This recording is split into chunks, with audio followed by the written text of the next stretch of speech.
अपने शरीरों को जीवित और पवित्र और परमेश्वर को भावता हुआ बलिदान करके चढ़ाओ, यही तुम्हारी आत्मिक सेवा है।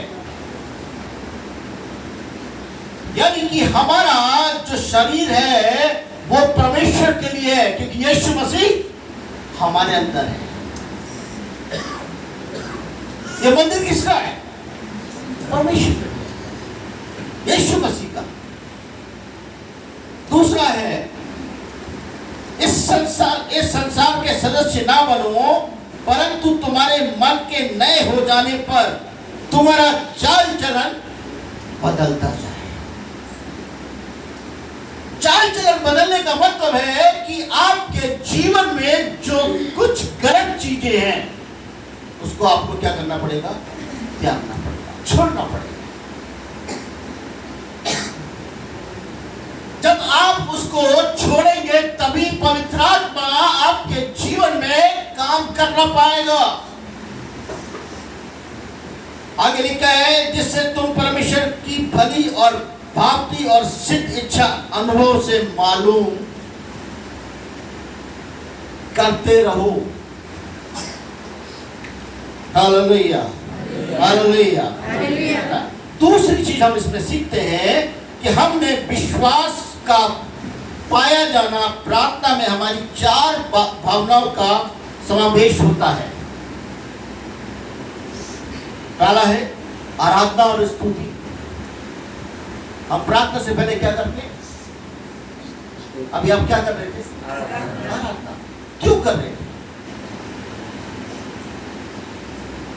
जिस तरह से खाना बनाने से पहले हम क्या करते हैं? प्रिपरेशन तैयार करते हैं।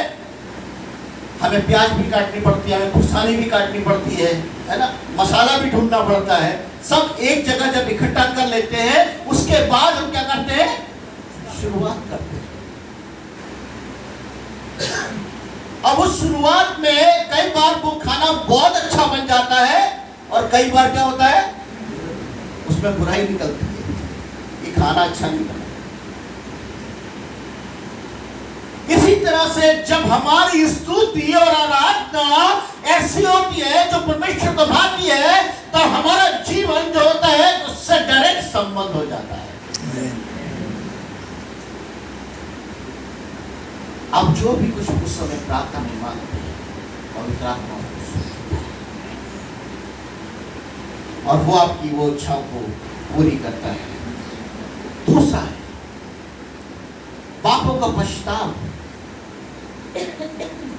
हम अपने पापों का पश्चाताप किसके सामने करते हैं? यीशु मसीह के सामने। किसी इंसान के सामने अगर हम कहते हैं तो कहते हैं जा तुझे माफ किया, लेकिन उसके अंदर क्या होता है? फिर भी खोट होता है। लेकिन यीशु मसीह के सामने जब हम अपने पापों का पश्चाताप करते हैं प्रार्थना के द्वारा, तो यीशु क्या करता है? उसे माफ कर देता है। हालेलुया। तीसरी चीज है धन्यवाद। हमारे अंदर सबसे बड़ी कमी है, जब तक हमें नहीं मिलता है तब तक तो दिन रात प्रार्थना, दिन रात प्रार्थना, दिन रात प्रार्थना। लेकिन जब हमें कोई चीज मिल जाती है तो हम प्रभु का थैंक्स नहीं करते, भूल जाते हैं। मेरे प्रियो, हमको उस चीज का भी ध्यान रखना पड़ता है, क्योंकि प्रभु भी देने वाला है। वो कभी मांगता नहीं आपसे, देता है।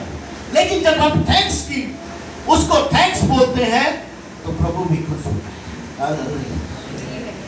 हम अपने बच्चों से भी ये उम्मीद करते हैं, अगर कोई बच्चा आपसे कोई चीज मांगता है, वो एक बार मांगेगा, 2 बार मांगेगा, तीसरी बार अगर वो मांगता है और आप देते हैं, अगर थैंक्स ना दें तो आपको बुरा लगता है? लगता है नहीं लगता है? मुझे तो बुरा लगता है, मेरा बच्चा अगर मुझे थैंक्स नहीं कहता।